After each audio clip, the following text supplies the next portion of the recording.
Oh, hi, bud. How you doing? Hey, that was quick today. High five, bro. Nice work.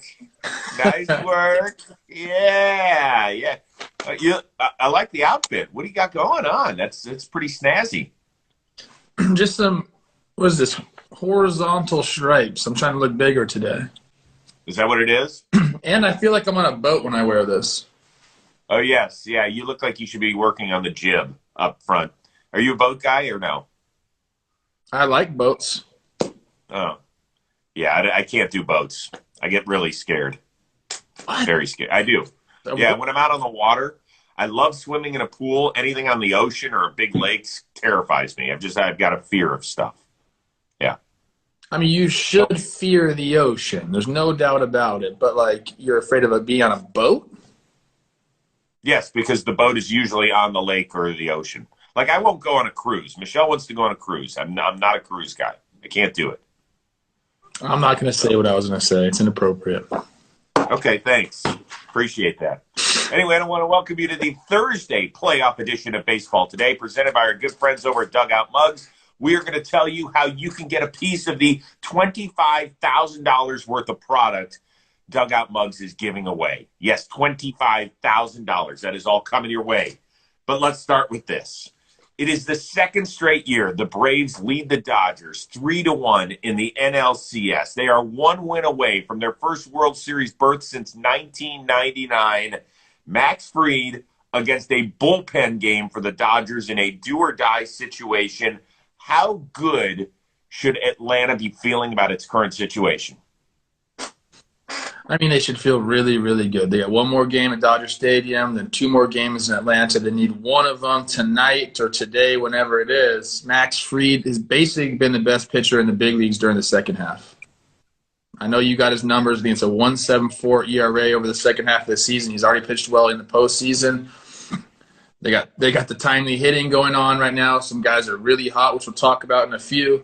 But for the Dodgers, I mean, look, this isn't just like a regular old team's bullpen day. Like, they have everybody rested. This is going to be a really good one. There's no bulk guy today because of Gonsolin throwing.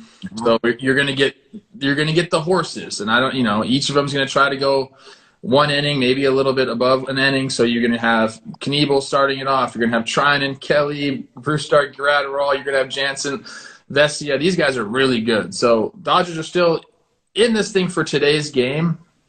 But the Braves, man, to answer your question, they should be feeling really good about themselves. So there's two sides to that question. If you're a Braves fan, you're hesitant. Like, you're excited because you're like, okay, we are one win away. But I can just tell you, being a Cleveland fan, you're always a half step back. You're like, okay, until there's 27 outs and our guys are jumping up and down in the middle of the Dodger Stadium, we're going to be a little hesitant, especially because of the scar tissue we still have from last season against the Dodgers. If you are a Braves player or somebody in that organization, you're like, we're rolling. This is a totally different situation than a year ago in Game 5 when they did a bullpen game. A.J. Minter came out through 3 really good innings, and then they had to kind of turn it over, and it got a little mucky in the middle, and they ended up losing Game 5. Now, the Dodgers, if you remember, they actually went with Dustin May, and May was one of those guys who would start. He would come out of the bullpen, so they knew they weren't going to get much length out of him. I think they ended up getting 2 innings, but they were a bit better that day, and then they ended up winning Games 6 and 7. This is a totally different scenario. You are asking the guy who has been the best starting pitcher in all of baseball to go out there and just do what he's been doing. Max Fried, he's made 2 starts in the playoffs. Each one has lasted 6 innings. He's given up 2 earned. He struck out 14, and he has not walked a batter. And that just continues. He's had 14 straight starts, Trevor Plouffe, of going at least 6 innings. At least 6 innings. Nobody's doing that in baseball anymore.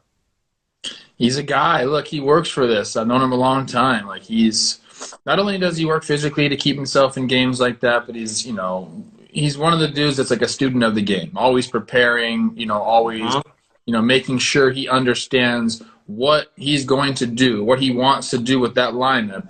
He's got that lockdown pat. So that helps him, man. When he gets into big situations, he knows what he wants to throw. He knows what works. So, yeah, it is. I mean, it's completely different. Look, I know the 3-1 thing from last year is still in everybody's mind, but this, like you just laid out for us perfectly, Chris, is a completely different situation. And on top of that, I would be curious to get inside of Max Fried's head. guy that grew up in Los Angeles, played at Encino Little League, finished his education at Harvard Westlake with Lucas Giolito and Jack Flaherty, what it would be like for him to be the guy to send the Braves to their first World Series in 22 years and doing it by being victorious at Dodger Stadium. That's just an extra layer to this story. It is. I mean, it's amazing that he's going to get the opportunity to do this. You know, we talk about it all the time, you know, being from LA, Dodger Stadium's the Mecca, man. You know, like we grew up going to games there. We grew up watching games on TV there. We grew up rooting for the Dodgers. Max is about to put the Dodgers to sleep, baby. Night-night. Yeah, we'll get a prediction momentarily. Number 2, you know Eddie Rosario. You played with Eddie Rosario. How the heck do you explain what Eddie Rosario is doing right now? People should have been paying attention to this dude. You know what he did the first pitch he ever saw in the big leagues? Homer Scott Kazmir. Lefty. I've been saying this from basically that moment. There's no moment that's too big for him. You know, he's got the, you know, where Camilo Doval has like the straightforward, like nothing ever phases him. Mm-hmm. Rosie's like that, but he also gets pumped up. So like he just doesn't get down on himself or doesn't get nervous. He's never, like I said, the moment is never too big for this guy. And that's been evident pretty much his whole career. I remember talking to Glenn Perkins about this. We're talking about Max Kepler and Eddie Rosario. And we're like, dude, like, you know, both these guys on similar trajectories, who would you rather have? And Glenn's like, I love Kepler and what he does. I said, man, I think they're similar enough with their tools that, like, I like Eddie because of his demeanor. Like, he's just ready for the moment. So, you know, it's awesome to see him get a chance to do his thing. You know, goes to Cleveland. They don't really, you know, do anything. He didn't even really have a great year with Cleveland, but he gets a chance. No, he was not good. Meaningful baseball games. And I think, you know, like, sometimes that pumps guys up, and Rosario's making the best of his moment here. Like, he's going to get himself, you know, some scratch too for this. So I'm excited. I'm excited for Eddie, and I think this is only the beginning. Wait till you see him in the World Series if Atlanta punches that ticket. Yeah, so with Cleveland, yeah, I was actually excited when we signed him to a one-year deal. I was like, well, if nothing else, it means we don't have to face him 19 times a year because he always feasted on Cleveland pitching. And then he got there. He was a little banged up. The offense stunk. There weren't any good guys around him, and his OPS was sub 700. He ended up getting injured, and he was actually traded while he was on the injured list with an intercostal sprain. He got to Atlanta. He was kind of a forgotten guy, right? They had made the trade for Jock. They made the trade for Duvall the same day they picked up Rosario. They got Soler, and Rosario was kind of left on the back burner. Then when he came back, 33 games, over a 900 OPS. The interesting thing is, had Soler not ended up on the COVID list in this series, I don't think Rosario gets as many ABs as he ends up getting. I totally agree with that. I mean, that's the beauty of this time of year, you know, even into September and stuff like that, is you're going to get guys that get these chances and then they get thrust into playoff situations. And, you know, Eddie's done really well with that. I just want to make this point for Braves fans that are in the chat here. The two guys we just talked about, I don't know who their mentor was, or maybe I do know who their mentor was. Yeah. No, I'm just right. kidding. Those high fives. More high fives. I'm kidding. Those guys did everything. I mean, they're awesome, dude. They're so awesome. I love both those guys. So, by the way, he's 10 for 17 with a pair of 4-hit games in the NLCS. That's remarkable. There's only been one other guy I think I read in Jason Stark's column today. Only one other guy in Major League history to have 2 4-hit games in the same playoff series, and it might have been Robin Yount in 1982. It's pretty good company to have if you're going to high five. Oh, no question. Oh, sorry. I was so excited about the continued high fives. What do you got? Not a question, but more of a statement or a prediction. We haven't even seen Rosario let loose with the gun yet in the playoffs. He's got an arm, okay. Got a knack for outfield assists. I'd watch out for one tonight or today. When's the game? Okay. It's tonight. It's the only game. Okay. So it's a 5:07 start Pacific time. It's 8:07 Eastern. So there you go. All right, more on this series coming up momentarily. But first, I told you at the beginning of the show that Dugout Mugs is giving away $25,000 worth of product. My man is so excited he had to leave the screen to go get his knob shot. So here's the deal. Every single order that is placed on dugoutmugs.com is going to include one of these, a free knob shot. Don't have to pay for the shipping and handling. It is going to be free. Now, keep in mind, this is a $25 knob shot, and you're going to get it for free. And so that's for the next 1,000 orders. So you multiply 25 times 1,000 orders, they're giving away $25,000 worth of product. But you got to act now because they're only doing this for 1,000 orders. Okay? You can also use the code word JOMBOY when you go to dugoutmugs.com, and you can save 35%. It's better than their Black Friday deal. I am telling you, do you want to save money? Do you want to order now for the holiday season? Of course you do, because there's shipping issues, there's lack of product issues. Dugout Mugs wants you to get in front of this thing. This makes for a great stocking stuffer. This can be free. You can buy yourself one of these. You can buy yourself one of these. They're all made out of great bats. Cheers to you. You save 35% with the code word JOMBOY. Plus, you get a free one of these. Order now, okay? You got to be one of the first 1,000 to do this, or it's not going to happen. We're trying to help you save money, people. We want to make your holiday season great. Dugoutmugs.com, keyword JOMBOY. I think I found another the knob shot. What? You can make out with it if you want. You can make the noise. You can also put a single stemmed rose in here and use it as a flower pot. Not bad. Can you do the popping sound again? Because you didn't do that very well. I think that's a you thing. I'm not so sure.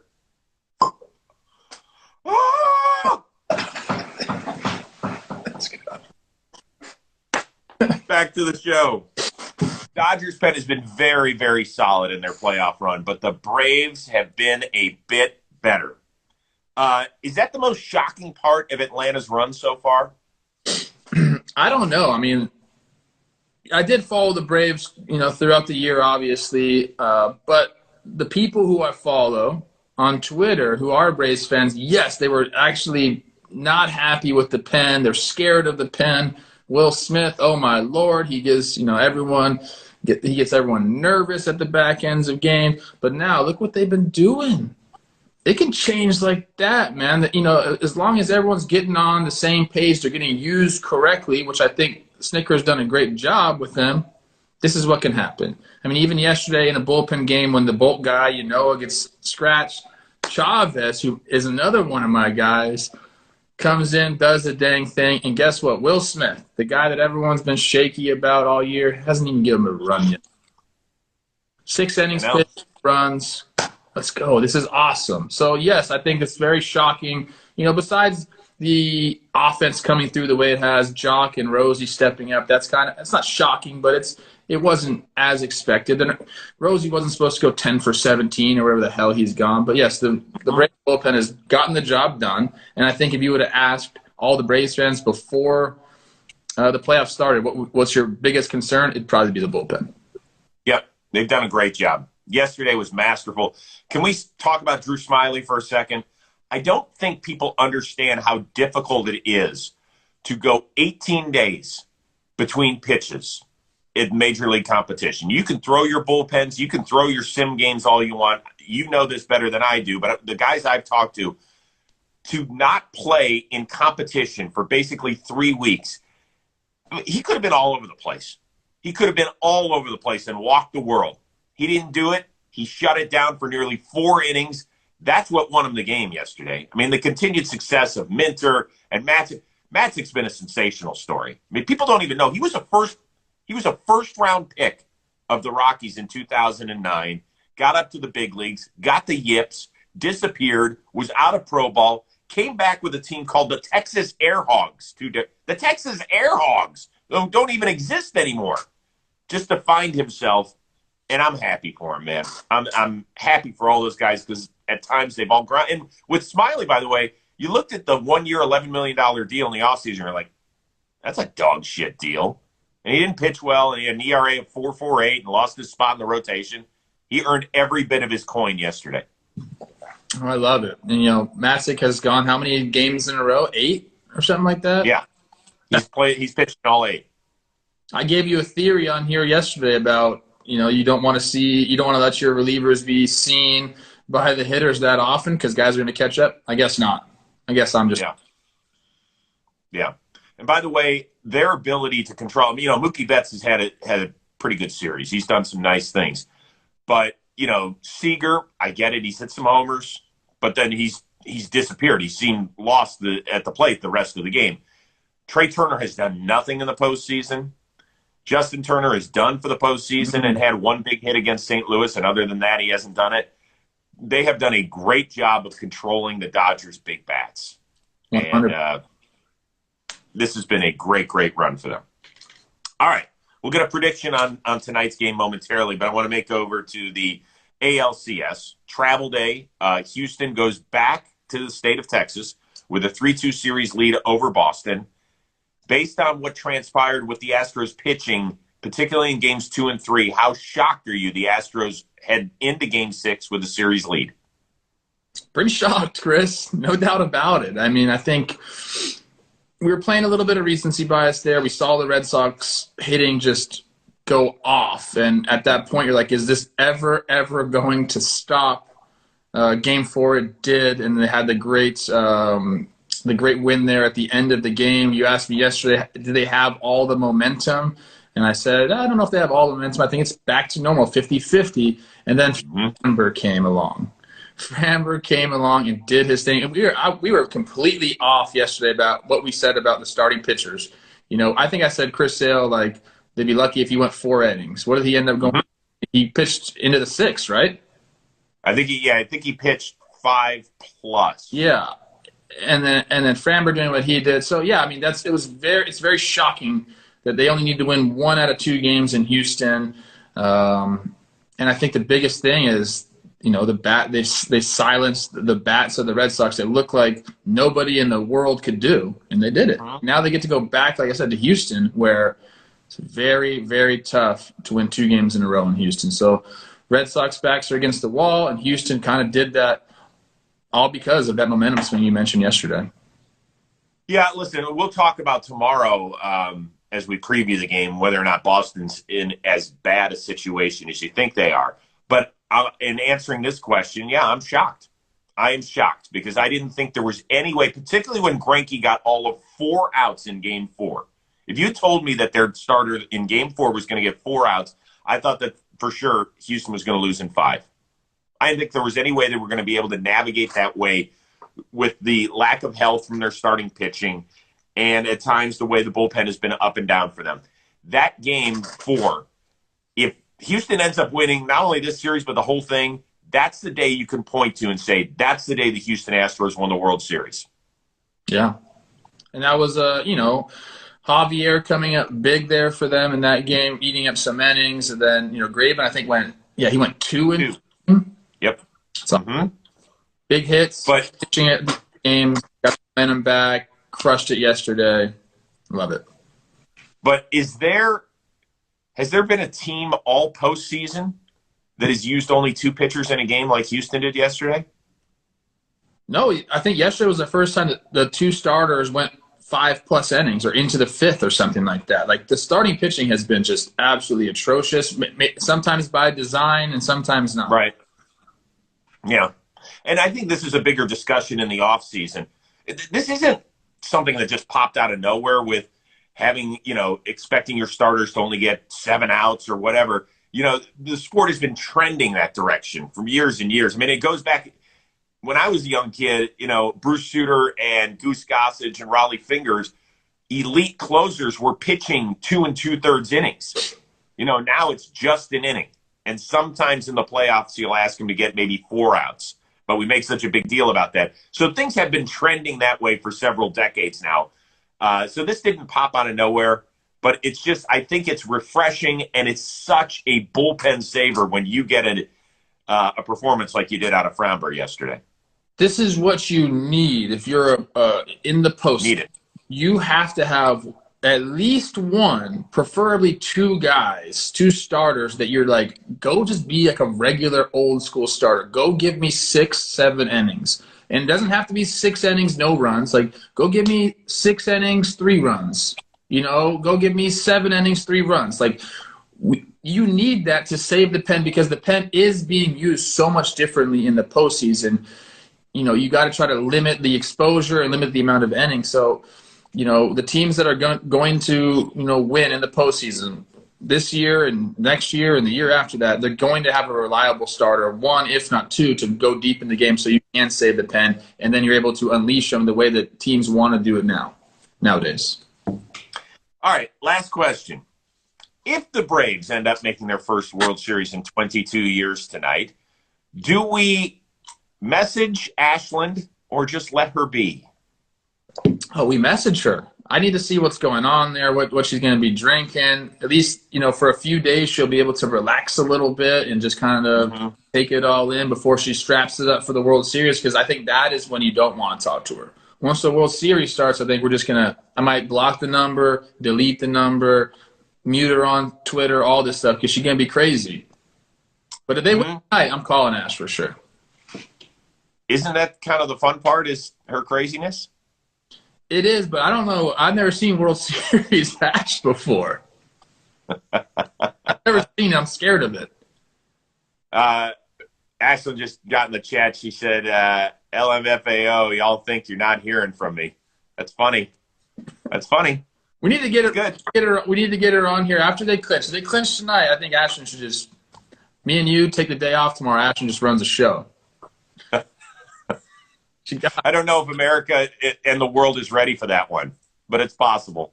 It's possible. All right. Let's start with this. Give me a game prediction tonight.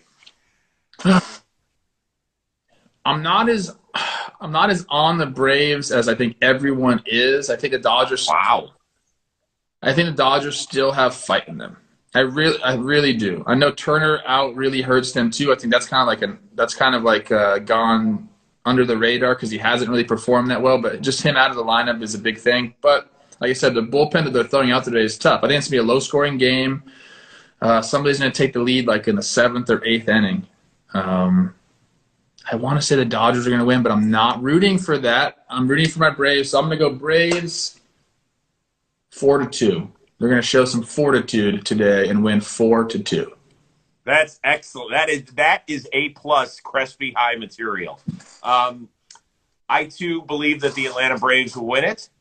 I think they are off to their first World Series in 22 years. I am rooting for the Dodgers, not because I live in Los Angeles, but because I like more baseball. Just like I'll be rooting for the Red Sox tomorrow, I like seeing more games. So this has nothing to do with, hey, if it were 3-1 Dodgers, I would be rooting for the Braves today. I just want to get this out there. That's all good. And you can be mad, you can be happy, whatever. It doesn't bother me either way. So that's fine. I do think the Braves are winning, though. Okay, I'm not so sure they're winning today. I think Max is going to pitch well. I'm not so sure they're going to win today. And if they lose, Braves fans, like just tranquillo, chill out a little bit. It's going to be okay. And also, I want to make sure that Jake gets credit for my 4-2 joke. That's a Jake joke. Got it. Okay. All right. That's fine. So what you're saying is you're a journalism hack. You're stealing people's material. I steal people's material all the time. Good. Then you're officially indoctrinated into this world. You've made it. If you start using other people's material. People steal my shit all the time too, Chris. I'm fine with it. I'm not stealing your stuff, am I? No, we're what's it called? Osmosis. We're one. Oh, okay, yeah. Nice. What do you have coming up on JOMBOY? What the fuck do I have? Talking baseball. Talking baseball's every day, bro. Right after this show, I go do talking baseball. I'm going to listen to the boys. I'm going to try to get them pumped up. Jimmy hasn't gotten a wink of sleep in 6 months. He's never going to sleep again. I told him his baby's coming soon. So, right. I got that. Yep. That's it, man. Okay. In a couple hours, I am chopping it up with Chris Bassett of the Oakland A's. A very eventful season for him. First All-Star game, and then, of course, taking the line drive to the face. We're going to cover a lot of it. He's a good Ohio guy, too. And so we're going to be talking that. I think he's a big Browns fan. And tonight, I have to admit, I'm going to have the split TVs working because the Browns play Thursday night football against the Denver Broncos. Go Case Keenum. Let's go. And I'll obviously be watching Game 5 of the NLCS at the same time. But this will be nice because I don't, since I work on Sundays, I don't get to watch Browns games with my family. So I'll get to watch it with Michelle and Brady and my brother, whose name is Pete Rose, will be coming over. I think I did know that. Yeah. Yeah, I've got a brother named Pete Rose. Love that. Hey, wait, Baker's not quarterback tonight? Is he hurt? He's hurt. Yeah. Yeah. All right. I got Bronco D. That's all I'm saying. That's great. Oh, I hope you end up getting 2 points in your league tonight for that. If somebody can ever explain to me how they score defenses in fantasy football, it would be greatly appreciated. It's just bullshit in the system that we use. I can't believe it. Call me after. I'll explain it all to you, okay? It's terrible. No. Ours doesn't make any sense whatsoever. So, all right. Listen, have a great day. Enjoy Game 5 of the NLCS. Don't bother me when the Browns are playing. And don't forget about dugoutmugs.com. Use the code word JOMBOY. You get 35% all of your stuff, plus the free knob shot for the first 1,000 people that do this. But just 1,000. So you can make great sounds like, yeah! That's the way to end baseball today, presented to you by Dugout Mugs. See ya.